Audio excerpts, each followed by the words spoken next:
ساتوی پسرو وینو دا د شهیدانو کور، دا د باتورانو کور، دا د باتورانو کور، دا د باتورانو کور، دا د باتورانو کور. ستا کاڼي او بوټي ټول مونږ ته لالونه دي، وینا پرې توی شوې دا سره لکه ګلونه دي. کلی څوک نیولی شي دا د زمریانو کور، دا د باتورانو کور، دا د باتورانو. د لوی او بخونکي خدای په سپېڅلي نامه د لغمان ملي ټلویزیون درنو لیدونکو السلام علیکم. نن سه شنبه د 1404 هجري شمسي کال د قوس الهندي د میاشتې 18 نیټه وه. تاسو تر دې دمه د افغانستان د ملي ټلویزیون د خپرونو لیدونکي وئ. اوس تاسو پام د لغمان د ملي ټلویزیون د خپرونو لیدو ته راګرځو، خو په سر کې هم پام وکړئ خبرونو ته. زه زین الدین حق یار یم.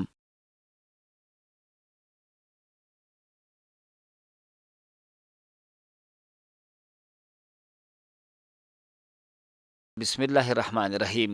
د لغمان مرستیال والی په مشرۍ د امنیتي او تصفیوي ارګانونو ترمنځ همغږۍ ناسته ترسره شوه. د لغمان مرستیال والی مفتي محمد یوسف جمالزي په مشرۍ د امنیتي او تصفیوي ارګانونو ترمنځ همغږۍ ناسته ترسره شوه. په یاده ناسته کې د لغمان مرستیال والی سربیره د امنیه قومندان د استخباراتو د لیوا د ارکان رئیس، د فرامینو د تعقیب او نظارت رئیس، د نظامی محکمې رئیس، د استخباراتو معاون او د علماو شورا استازي ګډون کړی و. په پیل کې د لغمان مرستیال والی د دې ولایت د امنیتي او تصفیوي ارګانونو هڅې او فعالیتونه چې د لغمان ولسونو لپاره د امنیت په برخه کې ترسره کوي وستایل او مننه یې ترې وکړه چې دوی شپه ورځ په دې هڅه کې دي چې د ولسونو لپاره ښه امنیتي فضا رامنځته کړي. د دې ترڅنګ په یاده ناسته کې د مجاهدینو د کره تصفیې په برخه کې هم خبرې اترې وشوې.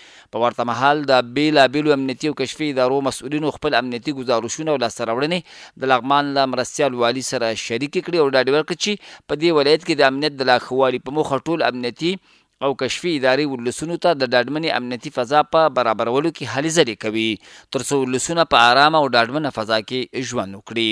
د منانګل د سړک د پاتې برخې رغنیزې چارې رسما پیل شوې. د لغمان ولایت د دولت شاه ولسوالۍ اړوند منانګل کلي د سړک پاتې برخې د رغونې چارې د یادې سیمې د انکشافي شورا د مشرانو او له مرکزه راغلو مسؤلینو لوري په رسمي ډول پرانیستل شوې. دا پرانیستې په مراسمو کې د علیشنګ ولسوال قاري عبدالقاهر متوکل، د دولت شاه ولسوال محمد اسماعیل بهار، د لغمان ولایت د استخباراتو رئیس مولوي حذیفه، د امر بالمعروف نهي عن المنکر او د شکایتونو اوریدلو ریاست رئیس مولوي پاچاګل احمدي او د علماو شورا استازي مولوي غلام حسین، امنیه قومنداني امنیتي مرستیال قاري عبدالباسط صدیق الرحمن، د انکشافي شورا استازي، قومي مشرانو، مخاورو، شخصیتونو او عام ولس ګډون درلود. د یاد مسؤلینو له لوري په خپلو خبرو کې خلکو ته ډاډ ورکړل شو چې د هیواد په لر او بر کې د خدماتو لړۍ دوام لري او هڅه دا ده چې د ولس بنسټیزې اړتیاوې پر وخت پوره شي.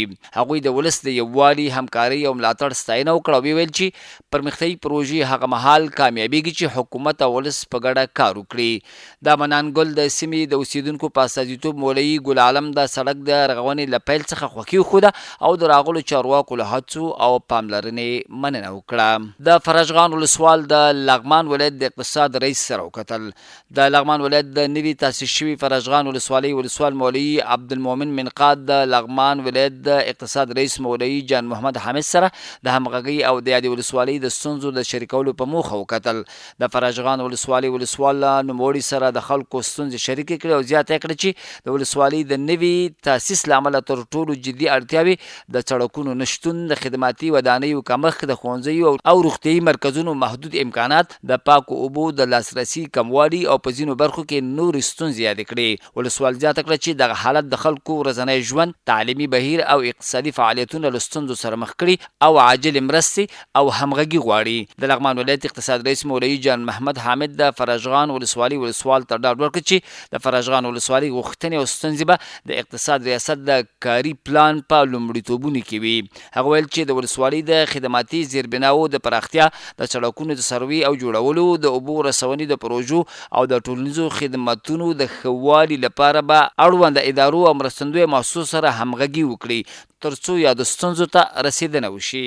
د لغمان ولایت د پوهنې ریاست اړوند امیرینو او مدیرانو ته یو ورځنی ورکشاپ ورکړل شو. د لغمان ولایت ریاست اړوند 80 تنو ته چې امیرین، مدیران، کارمندان، مامورینو او د انکشاف مسلکي کارکونکي پکې شاملو، د اجرااتو د ارزونې پروسې څخه پوهاوي ورکولو په اړه یو ورځنی ورکشاپ ورکړ شو. د لغمان ولایت د اداري اصلاحاتو او ملکي خدمتونو ادارې لخوا د پوهنې ریاست اړوند 80 تنو مامورینو او کارکوونکو ته د مسؤلیت پیژندنې، اداري مراسلاتو د چلن کولو د مقررې او په ځانګړې توګه د مامورینو، کارکوونکو، معلمینو او مدرسینو د کلنۍ کړنو د ارزونې لپاره د ریاست الوزرا عالی مقام د 154 ګڼه حکم د ښه تطبیق په موخه د کلنۍ ارزونې فرمو، د اجرااتو د ارزونې پروسه، د کاري پلان ترتیب، د کلنۍ اجرااتو د راپور جوړولو او د ارزونې فورم د سم ډکولو طرز العمل په اړه ورکشاپ ورکړ شو. د لغمان ولایت د اداري اصلاحاتو او ملکي خدمتونو دفتر مسؤل مفتي محمد نسیم نعماني د سیمینار په حق معلومات وړاندې کړل او د مسؤلیت پیژندنې، اداري مراسلاتو او مراجعینو سره د ښه چلند کولو باره کې هم خبرې وکړې. دا ورکشاپ د دولتي کارکوونکو د ظرفیت لوړونې په موخه جوړ شوی او ترڅو خپل مسؤلیتونه وپیژني، د کړنو د ارزونې فورمونو باندې کار وکړي او د اسنادو برابرولو کار لا معیاري کړي. د ورکشاپ ګډونوالو د برنامې ستاینه وکړه او له مسؤلینو د ورته ورکشاپونو د دوام غوښتنه وکړه. د یادونې وړ ده چې دا ډول سیمینارونه د دولتي کارکوونکو د ظرفیت لوړولو په برخه کې اړین ګڼل کیږي. وروستی خبر دا چې دولت شاه ولسوالۍ نوي مرستیال رسما خپله دنده پیل کړه. د دولت شاه په ماڼۍ کې د یو ناستې په ترڅ کې د یادې ولسوالۍ نوي مرستیال ښاغلي عبدالرحیم مشفق د ولسوالۍ مسؤلینو او کارکوونکو ته معرفي شو. په دغه ناسته کې د لغمان ولایت د کارکوونکو چارو امیر مولوي سید محمد عبیده، د دولت شاه ولسوالۍ سرپرست ولسوال مولوي رحیم الله حقانی، د ولسوالۍ مسؤلینو، مجاهدینو او یو شمیر قومي مشرانو ګډون درلود. ناسته د قرآن کریم د مبارکو آیتونو په تلاوت سره پیل شوه. ورپسې د کارکوونکو چارو امیر مولوي سید محمد عبیده خبرې وکړې. نوموړي د یادې ولسوالۍ نوي مرستیال ته د مبارکۍ ترڅنګ ویل چې ګمارنه، بدلون او تبدیل د مؤثر حکومتدارۍ مهم اصل دی چې د ادارې پرمختګ، چټکو خدمتونو او مسؤلیت سپارلو لپاره مهم رول لري.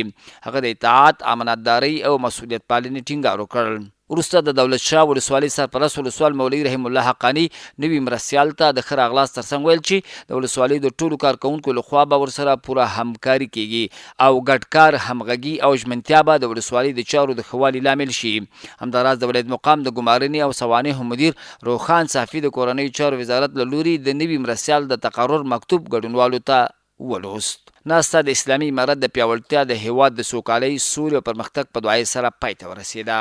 درنو او قدرمنو لیدونکو، دا د دې ساعت خبرونه ستاسو له ملتیا مننه کوو. بریالي اوسئ.